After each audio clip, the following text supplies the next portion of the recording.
A seletividade alimentar, a gente ainda tem uma dificuldade no consenso da nomenclatura da seletividade alimentar. Não tem um exame específico que se faça, né, para diagnosticar, não, você tem seletividade alimentar, assim como não tem de pessoas autistas. Então, assim, por essa dificuldade na nomenclatura, tem algumas variações nos termos, né? E considerando isso, o que mais chega próximo a ser considerado seletividade alimentar, que pode ser comparado, é o TARI, que é o transtorno alimentar restritivo evitativo, e que os critérios eles são bem semelhantes. Quando a gente pensa em seletividade alimentar, para ter um parâmetro para a gente falar assim, não, realmente você está apresentando seletividade alimentar, a gente pode considerar o quanto isso está afetando a vida daquele indivíduo, da qualidade de vida daquele indivíduo. Então, a gente tem alguns comportamentos clinicamente relevantes dentro de 3 áreas, que é da área de desenvolvimento daquela pessoa, na sua saúde e na vida social. Então, a gente vendo que está apresentando dificuldades ali clinicamente relevantes nesses 3 âmbitos, a gente pode estar já considerando como uma seletividade alimentar. Lembrando que ela se apresenta de várias formas, né? Então, não é simplesmente frescura ou uma pessoa chata para comer. Ela, por exemplo, tem casos de pessoas que comem 6 alimentos só, 10. Então, assim, pensando na quantidade de alimentos que a gente tem a ser consumido, é pouco. Então, assim, acaba afetando diretamente a nutrição desse indivíduo, né?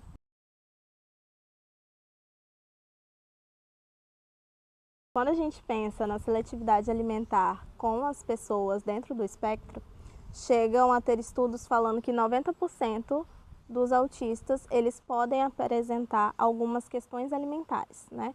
E aí, dentro desses 90% de que podem apresentar questões alimentares, 70% ele se apresenta a seletividade alimentar. Então, um dos estudos mais recentes e maiores que eu já vi de porcentagem, né, em relação a indivíduos dentro do espectro. Pensando nisso, a gente pode encontrar alguns fatores que podem estar influenciando. E um deles é a questão sensorial que você comentou. E assim, quando a gente pensa em indivíduos no espectro, muitos deles apresentam dificuldades no processamento sensorial, que muitos deles podem ser hipossensíveis ou hipersensíveis. Então, às vezes, um alimento que ele é indiferente para mim, neutro para você, para eles pode ser extremamente desconfortável na hora de ingerir esses alimentos.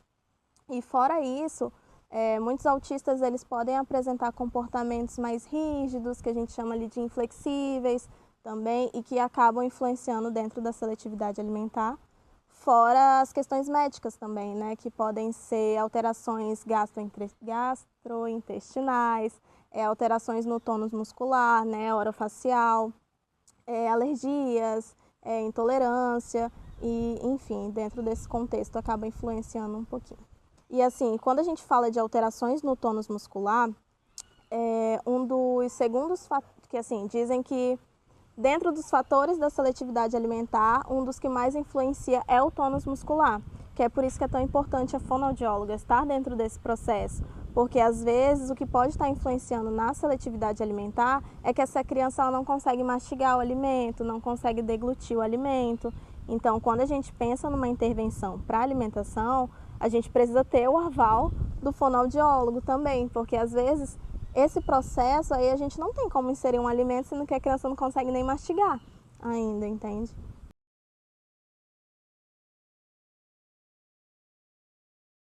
Dentro da parte emocional, a gente pode ver que pessoas que elas possuem seletividade alimentar, o momento da refeição ele se torna algo muito frustrante e estressante, tanto para a pessoa, né, e quanto para a família, para os cuidadores, né, que estão dentro desse processo. E pensar nisso acaba acarretando que pode afetar a autoestima, né, pode afetar o senso de controle do próprio corpo, a saúde mesmo daquele indivíduo. E no âmbito ali social, acaba que pensando assim, tem uma pessoa que ela só aceita um alimento que ele é feito de um jeito, ou de uma marca específica, ou de um formato específico, uma cor específica. Então é muito difícil para esse indivíduo participar de almoços em família, passeios de escola, por exemplo, atividades que envolvam o meio social. E às vezes, por ser um momento muito estressor, e para a família, esse momento, a família acaba se isolando muito. Então, assim, acaba que o indivíduo ele perde a oportunidade de estar nesse meio e de aprender com o ambiente social.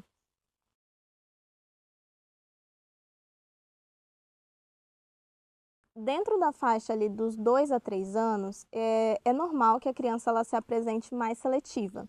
Então, a gente pode considerar ali dificuldades alimentares transitórias, que elas não precisam de intervenção. Elas, digamos que a fase vai diminuindo conforme continua apresentando os alimentos, conforme ela vai vendo outras crianças comendo. Então, essa fase é esperada que aconteça, mas que sem intervenção ela passa. Quando a gente começa a acender ali as bandeiras vermelhas, né, que os pais precisam procurar ajuda, é que, por exemplo, a criança não passa dessa fase, né? Então, assim, as refeições, a criança pode apresentar muitos comportamentos disruptivos, né, comportamentos interferentes ali dentro da alimentação, perda de peso, dificuldade no ganho de peso. Às vezes é uma criança que vai muito para o hospital devido à desidratação. Então, assim, tem alguns critérios relacionados a isso que acende a bandeirinha para os pais irem. Até, por exemplo, crianças que elas são, como é que fala? Que elas são dependentes de alimentação líquida ou de alimentação suplementar, que sem isso talvez ela não conseguiria os nutrientes necessários para ela, ou padrões, ela só aceita de um jeito específico, não consegue aceitar nem provar outros alimentos, são bandeiras para os pais procurarem ajuda médica. Aí entra lá naquele comecinho, que ela começa a ver que ele está tendo dificuldade na qualidade de vida dele. Então, por exemplo, ele não está desenvolvendo corporeamente, né? Ele está com dificuldade, ele não ganha peso, ou ele emagreceu demais. Então, assim, a gente começa, não é por quantidade. Às vezes pode ser por grupos, por exemplo, também. Tem pessoas que eles só selecionam, por exemplo, carboidratos. Não comem nenhum tipo de proteína, não comem frutas, por exemplo. Então, assim, depende muito do quanto está afetando a qualidade de vida mesmo daquele indivíduo. Eu acho que a dificuldade, o ponto é que às vezes, assim, por exemplo, em pessoas que descobrem o autismo, aí vai para a intervenção, não foca na seletividade alimentar, entende? Então ele foca ali no desenvolvimento global, que é das habilidades que está mais aparente ali. E a seletividade alimentar ela vai indo para o escanteio, sabe? E quando a gente tem aquele dado, por exemplo, de que talvez 70% dos autistas eles apresentam seletividade alimentar, eu acho que a atenção poderia ser um pouquinho mais voltada para a questão alimentar.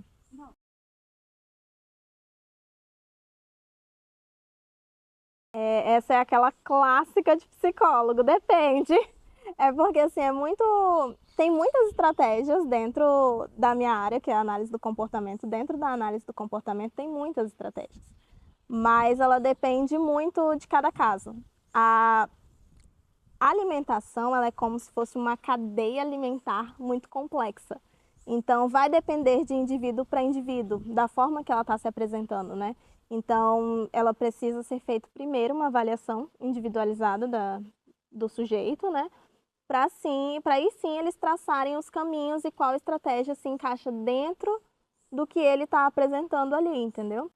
Então, por exemplo, a partir desse planejamento individualizado e personalizado para ele, aí o profissional ele vem de maneira cuidadosa, né, ética, compassiva, começando as aproximações alimentares, porque dependendo da forma que se apresenta, tem estratégias diferentes, sabe? Porque aí, por exemplo, às vezes a gente vê crianças que é pela questão das texturas. Então a gente tem que trabalhar isso aqui. Mas aí tem crianças que têm problemas lá no tônus muscular.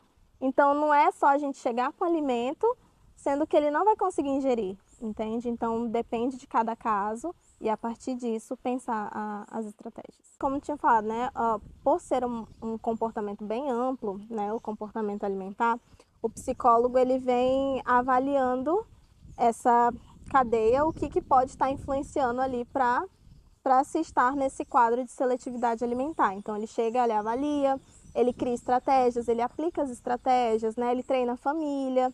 E aí, junto com os outros profissionais, né, dessa equipe multi, cada um vai tendo um papel importante dentro dessa intervenção. Então, o psicólogo está ali mais para criar as estratégias, né, com apoio, por exemplo, aí o nutricionista vem e dá os alimentos que a gente pode estar começando a inserir, aí a gente consegue o aval do médico. Não, não tem nada médico, então não tem nenhuma questão médica ali. Então pode seguir com esses alimentos, tá tudo ok vocês inserirem esses alimentos, sabe? Não tem alergia, não tem intolerância. Aí vem o fono e fala assim, não, ela já consegue mastigar, ela consegue engolir, ou não. Então a gente ajusta as intervenções. Então, eu acho que é por isso que a terapia alimentar é difícil, sabe? Porque ela precisa de toda uma equipe junta para fazer um trabalho para uma pessoa e que vai ser diferente para cada um deles. Às vezes é até injusto, às vezes a gente fala assim para os pais, não, procura ajuda, a recomendação é procurar ajuda profissional. Não tem profissional, sabe? Isso é bem triste, assim. A questão alimentar hoje, assim, ainda no Brasil, a gente tem poucos estudos ainda, sabe? E fora isso, que tipo assim, estudos no Brasil. E aí, isso tem pouco. Os estudos que a gente tem, eles ainda não são traduzidos. Só que assim, a gente tem demanda no Brasil inteiro em relação a isso. E acaba que fica bem difícil das pessoas que precisam desse serviço, sabe? Enfim.